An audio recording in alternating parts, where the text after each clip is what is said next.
Welcome to Life is Great. My name is Rabbi Wyne, and every week we take another universal value that is derived from Judaism and explain it in a way that can enhance your life so that you can live the best life possible.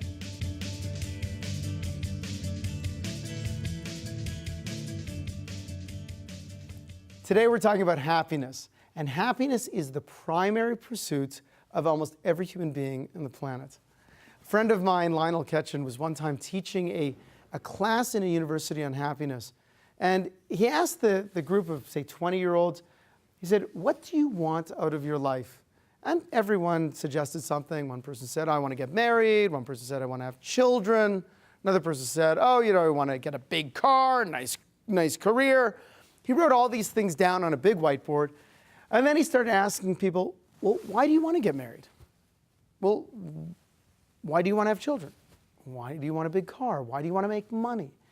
And after all was said and done, ultimately what everyone wanted was they wanted to be happy.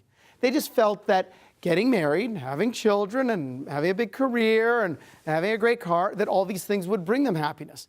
But ultimately what they really wanted was to be happy. And then he asked the bomb question. If what you really want is to be happy, then why don't you just say, I want happiness? And to realize that all of these things are kind of just a tool in order to make you happier. So we went to my favorite coffee bean, and I asked some of you. I asked you, are you really happy? And I asked, what would make you really happy? What would make you even happier? Let's first see what you said about your own happiness. Are you a pretty happy person? I think so. What would you need to be really happy? I think happiness comes from inside. If you look for happiness outside, you will never find it. So you have to look deep inside what makes you happy, and the happiness comes, it will spring from inside. And I think I'm happy. Beautiful, thanks. You're pretty happy. What would you need in order to be really, really happy? For you to buy me lots of toys and ice cream and candy. What would you need in order to be really happy? Honestly, nothing. I'm pretty content the way everything is right now. Are you a pretty happy person? Very happy person. What would you need in order to be really, really happy? Just have an even more amazing relationship with God. You are a pretty happy guy. What would you need in order to be really happy? $1 million. No, I don't need much. I enjoy coming to my work and my family and my Rabbi Wyne, and that's about it. A couple bagels.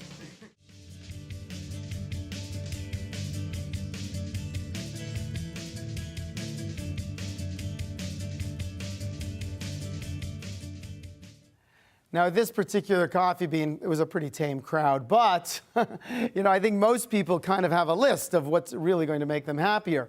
Although what makes us happier is not always so easy to grab. One time, I was an elderly couple, Irving and Francis. They're sitting on a beautiful summer night. They're sitting on the porch and enjoying a nice, cool cocktail. And all of a sudden, Irving stops and he says, I love you. Don't ever leave me. You make me so happy. Well, Frances, she was taken aback by some of this great affection. So she chuckled a bit and said, Irving, so kind of you to say all those things, but I just have to wonder, is that you talking or is it the alcohol? Whereupon Irving looked at her and said, honey, it's me talking to the alcohol. Okay.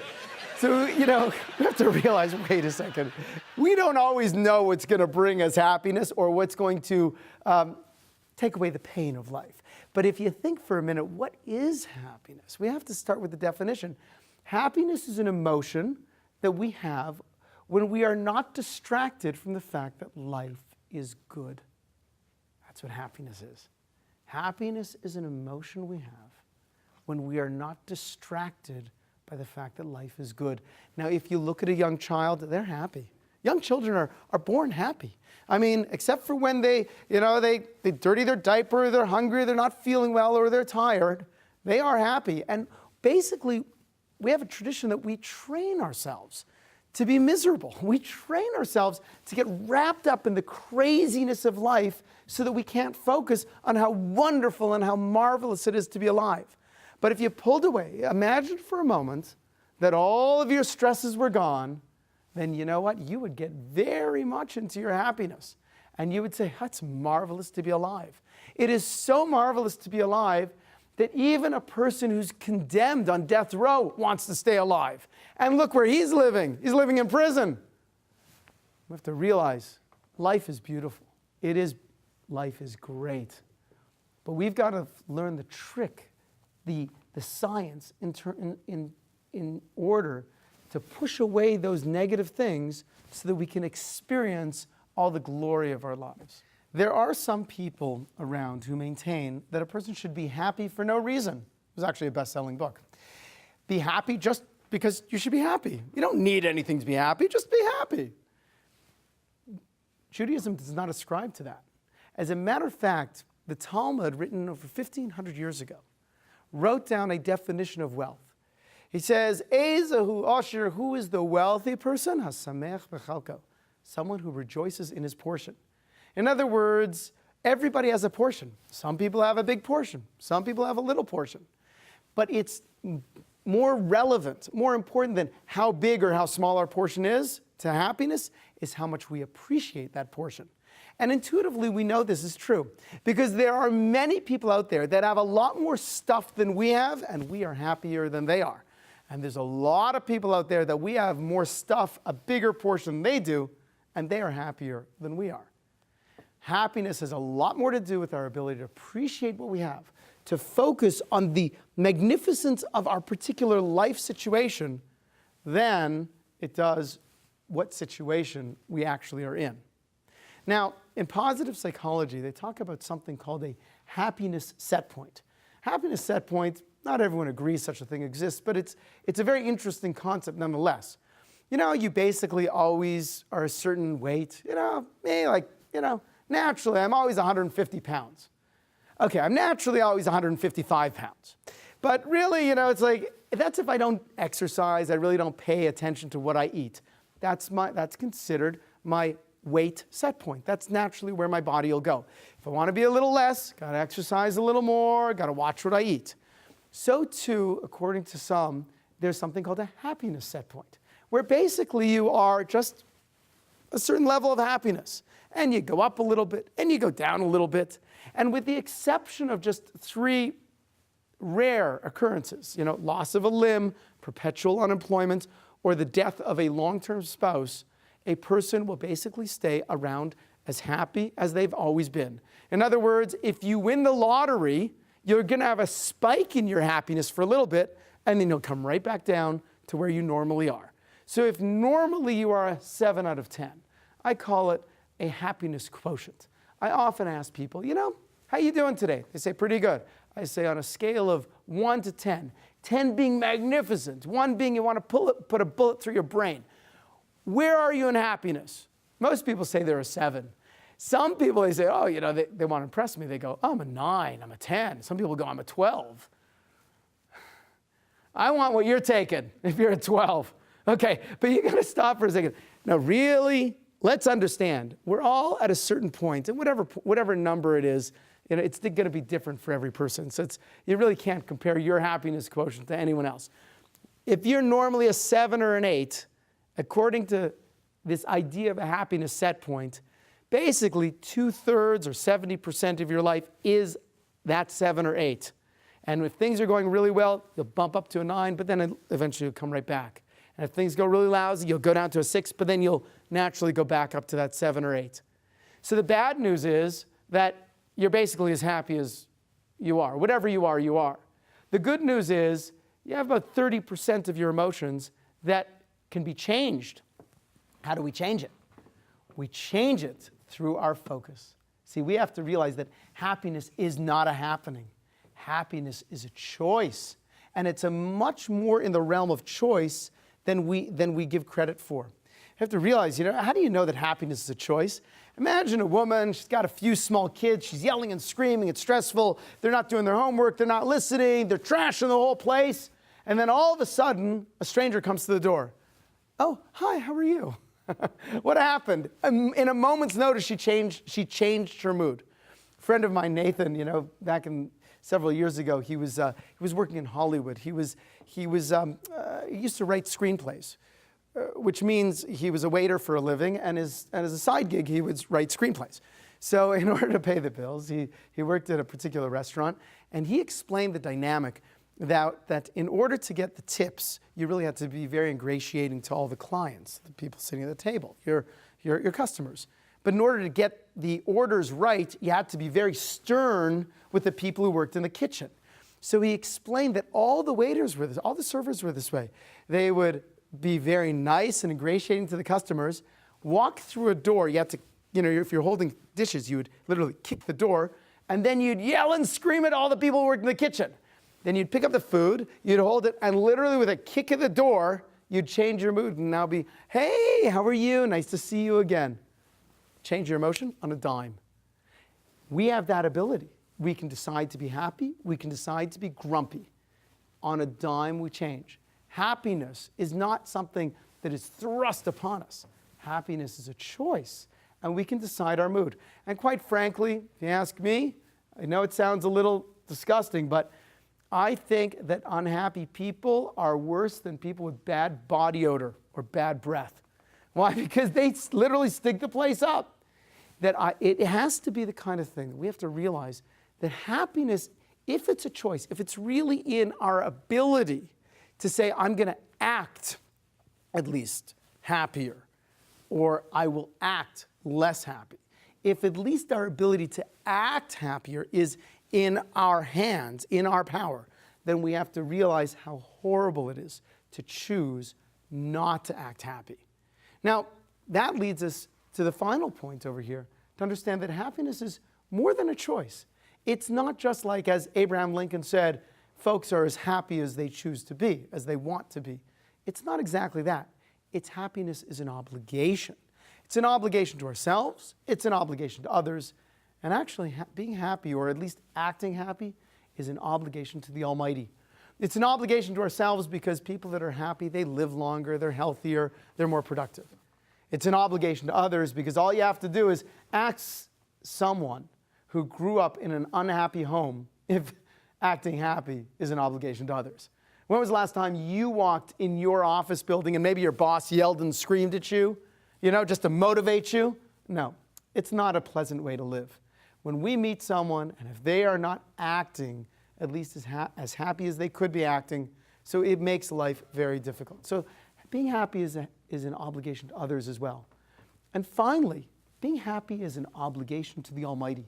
We find in the book of Deuteronomy, we find a verse that says, rejoice in all the goodness that God gives you.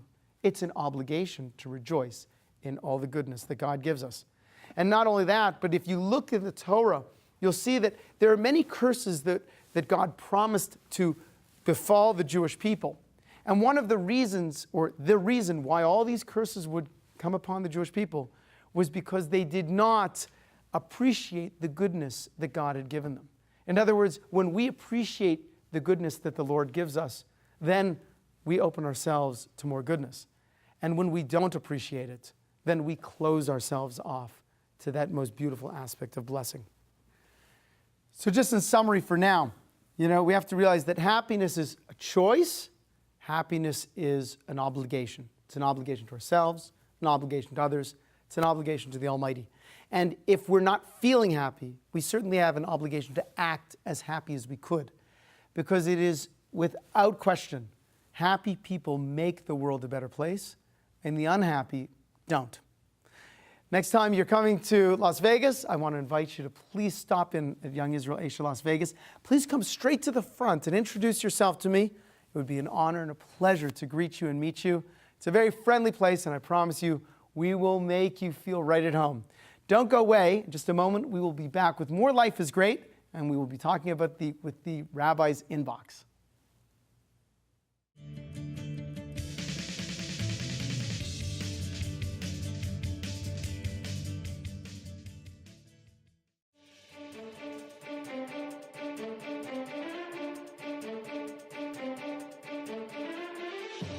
am Yitz Wyne, the rabbi of Young Israel Aish of Las Vegas, a wonderful, welcoming community that I would like to introduce you to today.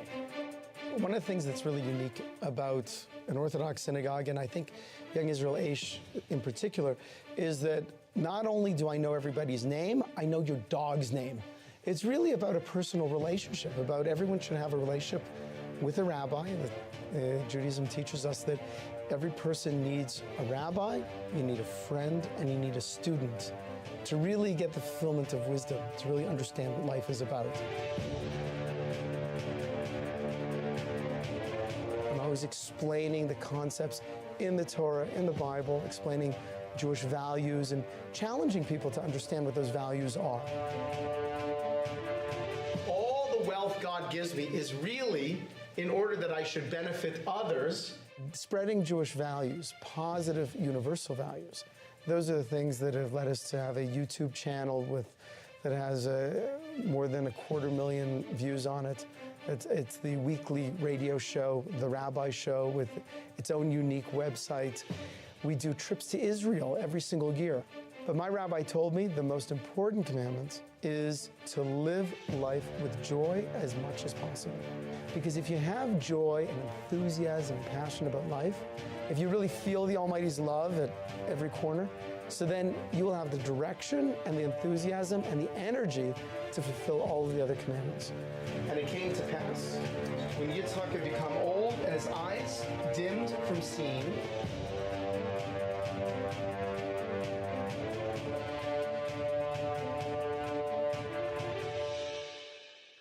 everybody has something they want.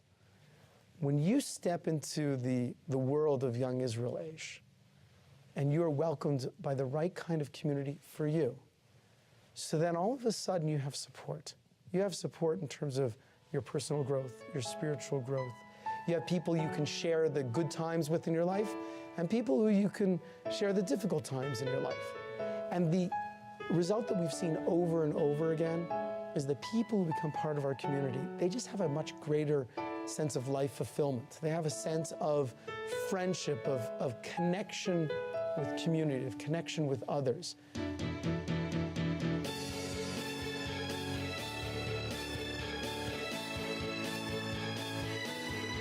When you walk in that door, you will be greeted with a smile and come straight up to me and say hello. You don't have to be bashful or shy. No one else around here is. You just walk up, say hello, introduce yourself to me.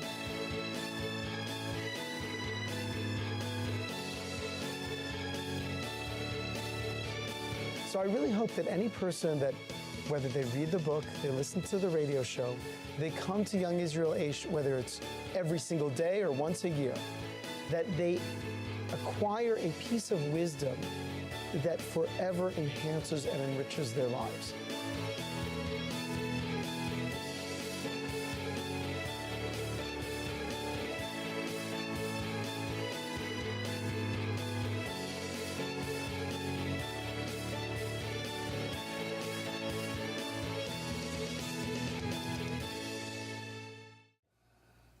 Do you know someone who needs a little more happiness in their life? Maybe it's you who needs more happiness in your life.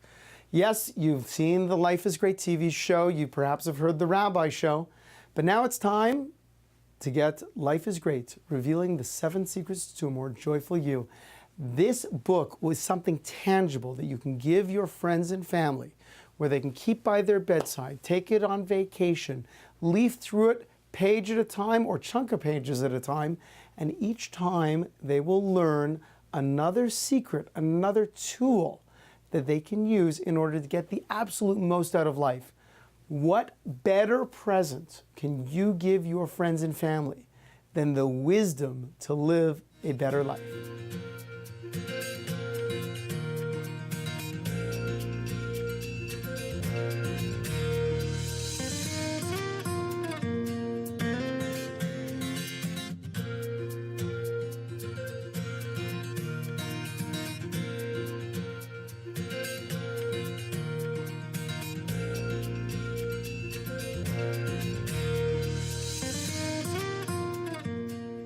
Rabbi Show is a fun, energetic, positive program that has changed my life. It's helped me be happier, more productive, and just generally a better person. Because of the Rabbi Show, because it's so great, I now donate every month on therabbishow.com. And because I'm a better person now, I earn more income, and now I can also donate to the Rabbi's Life is Great television show also. And you too can benefit from this magnificent programming that's really going to change your life also. Go to therabbishow.com today. Make a donation, and Rabbi Wyne will send you a free Jewish calendar for the new year, along with his personal blessings. All donations are tax deductible and help us share positive values which make the world a better place for everyone. Welcome back to this segment we call the Rabbi's Inbox. This is all about where people send me questions on rabbi@therabbishow.com, and I answer them for you right here. So let's go to our first question. Dear Rabbi, my husband has always been an unhappy, angry person. He does a lot of good for many people, but I see that his negativity is rubbing off on our 3 children. Can I change him, or should I exchange him? Okay, the first basic rule is you can't change people. You can educate them, you can influence them, but generally people are people and we don't really change them. You can motivate them to change their behavior. And I think that that's really where you want to go with him. It sounds like your husband is a decent fellow. He's a good citizen. He wants to do good for other people. So if you can show him that his expression of his anger and his expression of his negativity is negatively affecting your children, then that in and of itself might be enough to motivate him in order to, when he walks through that door, just to put on a happy face and to be a little more positive. There are many things that we do for our own children that we won't really do for ourselves. So I think this would require, don't go straight to exchanging him so quickly, but first sit down and to explain to him, show him examples, concrete examples on how his anger is rubbing off on your children. And God willing, that will help motivate him in order to change his expressions when he comes home. Okay, let's go to the next one. Dear Rabbi, you have said that you should act like you're happy even if you are not. That sounds like to me that one should fake it. How can I trust someone who is so disingenuous with their emotions? So, listen, the issue here is it's not that you're faking it. It's that you're making a decision to act happier than perhaps you feel. I mean, think about it the last time you were out in public and you were having a lousy day. Did you really want to make the people around you suffer? Well, that's what we're doing, and more often than not, we do it to the people we care most about. We walk home and say, you know what, my wife, she's not going to leave me if I bark at her, I yell and scream. She signed up for the long haul. Well, as statistics show, that is erroneous thinking. If we're not happy enough, if we are not treating each other with enough respect, then we disintegrate our relationships. We sabotage our relationships. So it's very important to remember, wait a second, a person who's making a decision to focus on what is positive in their life and to behave in a better way, that's not being disingenuous. That's a person who's saying, right now I will focus on the silver lining in my life as opposed to the cloud. Or I will focus on something positive that could happen in the future. Nothing disingenuous about that. But to the point of, can you trust someone who is disingenuous? I think you bring up a very good question. I think it is very difficult. The people that are basically dishonest, we have to keep a step away from. I always want to remember that we are judged by our peers. We are judged by the people we hang around. So therefore, if we hang around people that are dishonest or miserable or almost criminal, we will become like that. It says in the Talmud, our tradition teaches, that one of the problems with stealing is that besides the fact that stealing is wrong, if a person steals from others, they will assume that others are stealing from them. So we want to make sure that we are around people who are positive and honest and straight. And those are the people, if that's the company we keep, then we will become very trusting individuals and we won't have any cause to mistrust others. Well, I want to thank you so much for joining me today on Life is Great. It's been a wonderful day, and it should be a wonderful tomorrow. If you have a question that you would like to submit into the Rabbi's inbox, then please do so. You can send me an email at rabbi@therabbishow.com. I look forward to hearing your questions. I look forward to responding to in future episodes. And may the Almighty give you a blessing that, just like today has started off as a wonderful day, so too may every day be filled with joy and happiness. Why do I give charity? I guess the simplest answer is that God tells us to. But for me, I have a second reason, which is a little bit more personal. I'm the son of a Holocaust survivor. My father and his family made it through the war from Poland. And I think as Jews, we all have an obligation and a duty and a responsibility to preserve the Word of God, whether through the Torah or the Talmud. People have been trying to take that away from us for thousands of years. Now I have the opportunity to support the Life is Great television show with Rabbi Wyne. I go to therabbishow.com every month and I donate money, and hopefully you will too. Thank you. I'm actually really excited about the television show because I kind of have a conflict with the Rabbi Show and I have to run it on YouTube or whatever. He's such a dynamic teacher. He can appeal to all levels and all levels of learning, all levels, walks of life, men, women, and I'm just really excited about being able to actually see his face on TV. If you would like to join me in supporting the Rabbi's new show, you can go to therabbishow.com and make any kind of a contribution. Everything is welcome, and God will bless you for it.